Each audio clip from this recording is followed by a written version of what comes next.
Okay, so yeah, that was the funniest thing I ever seen. What happened, Tim? I pulled the plug and the end of it hit my shoe. It hit your shoe or did it hit your leg? Bottom of my shoe. Did it hurt? Yes. Aww. Anyways, well, here's the deal. We're having a blizzard outside, so they say. I've seen worse weather, but, you know, whatever. So I decided that it was time to pull this John Deere A into the building and show you all the noise that it makes when it runs. We put a little bit of gasoline in there. Now, anyways, and then after I show you the noise that it makes, I'll show you why it's making that noise. So Mr. Tim is going to demonstrate how to bust a nut starting a John Deere A. So, now I already did that, so you're pretty much good to go. So watch this, ready? You get it to the, oh, it's flooded. It'll go now, go. No? No, it just shot a bunch of gas out of there. He's not paying attention. Ready? See all that? This is how you start a John Deere A when you don't have a battery. Oh, bringing out the big guns there.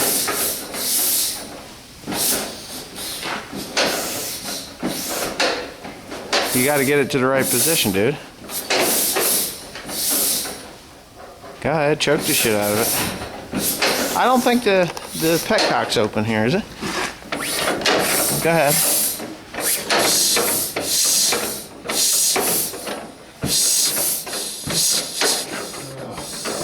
Tim's having all kinds of problems.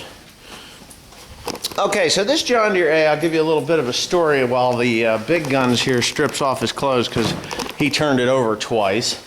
Yeah, I'm picking on him. It's just fun. I'm getting hot. Oh, come on, Sasquatch. Choke the shit out of this thing, will you? Anyways, a little bit of history on the engine in here. This engine actually has 45 over M&W power block pistons in it. So I cannot turn this one back to an all-fuel. It is an all-fuel model, by the way. But yeah, it will. It has some super high compression, I will say that. So she's a runner when we get it going. If he would choke have that it. thing half closed. I do? What do you mean half closed? How do I open it? Full open like that? I can't even feel any pressure here. Give it a turn. Yeah, that's it.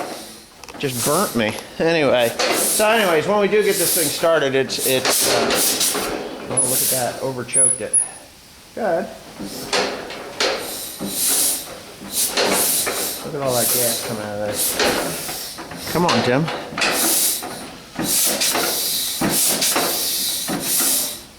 Get it to where it belongs. Get it to the impulse. Now, give it a little bit. You know what I'm going to do? I'm going to get you some starting fluid. Anyways, I'm going to put the camera down and we'll get this thing started and then I'll quick pick it up and we'll see if we can get it before it blows up.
Okay. As you can hear, that thing sounds like the hammers of hell beating on the side of the engine block. She runs good. It actually idles really well. I'm quite impressed. How about you, Tim? Yeah. I mean, the 60 idles okay, and I'll show you that in a few minutes. But anyways, Timothy, get a hold of this thing and show the viewers why you got to come over this side. Oh. I can turn the peck on. Okay. No, you don't have to turn anything. Go ahead and grab a hold of that thing. Now, hold on, let me get a good view here. No, grab a hold of the flywheel. No. What? Watch. You hear that noise? That's a bad main bearing on this side. So what we're going to do, me and Timoteo here, is we're going to remove the flywheel from this tractor. Probably going to start that immediately. So this is a 1947 John Deere. Okay, well, life gets interesting now. All right, we got this 1947A here, and of course, if you look down in there, now I could focus in on it, but there's on that pump, there's a hose that comes up, and then there's a rod behind it, that curved piece. Behind it there's a rod. Well, that is the pump drive. And the little pump drive coupling is gone. It's not there. Now whether it's broken and in the bottom of this crankcase, I don't know. But apparently this happened. I ran this motor just a little bit, and there is oil here. There's oil, but it's splashing up from down below. You know, you just saw me run the thing. I did not realize that we had that kind of trouble. But anyway, this thing sounded the same ever since I bought it, but if you listen, that is a bad connecting rod that goes into that M&W piston down there. So, what to do?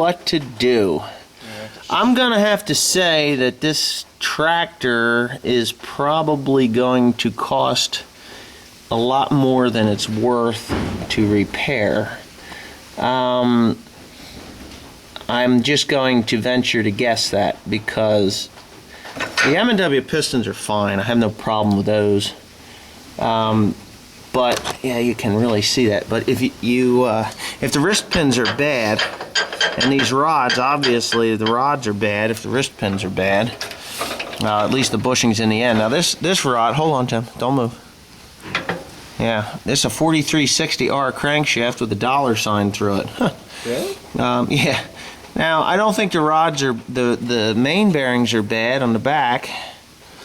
I'm almost certain that they're not. That looks like a brand new. They look like they're new rods in there. Somebody spent money to put those pistons in there, and for some reason, I think they took the pump out at the bottom side of it. Somehow took the pump out. This thing has been apart because this is a new cork gasket. Yeah, go ahead and pull that back a bit. A little bit more. Alright, now stop right there. Now there's excessive wear there.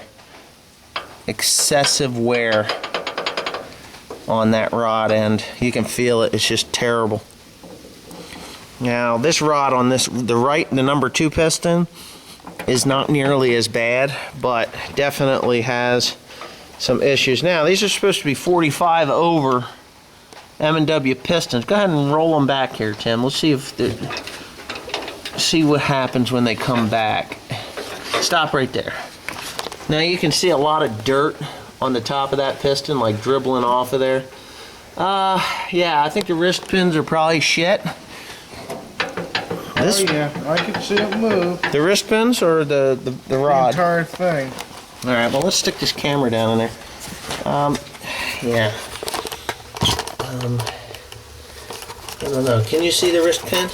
Yeah. Can you see it moving there? Yep. In the camera? Mm-hmm. Alright, so that's what we got to deal with. Yeah, so I think we're going to have some problems. I'm going to go to eBay and see if I can get... See, I don't know whether to pull the wrist pins out. I think it's just the rods and wrist pins.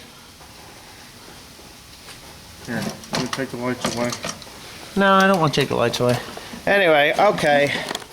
Well, I guess that's about it for this video, because I have to figure out, I'm going home right now to eat my lunch. It's like 1 o'clock. So I'm going to do that. Go ahead and unplug these lights. So what I'm going to do when I get there is actually go to eBay and see what I can find as far as pistons and rods. And these are .045 over, actually they look like they're a hell of a lot bigger than that.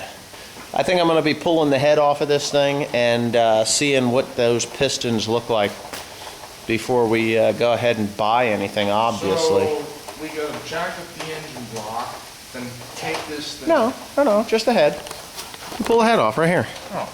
Take the valve covers off, take the manifolds off, which has been off before. The guy that owned it before me definitely took it apart. But anyways, and we'll just pull the head off of there, and then I'll take the rods and pistons right out the back and see what the deal is. Shit. What? What do you got? Get a load of that. What is it? Well, don't dribble it all over. What is all that? That's shit from in the bottom of the crank. Well, what is that thing? Pick that. What is that? Piece of metal and slid in there. What else is in there? This is all metal shavings. Yummy! Anyways, this motor might be junk. This motor may be junk. I could probably get a standard block. Ooh, what was that? Did you find the square piece? I'm trying.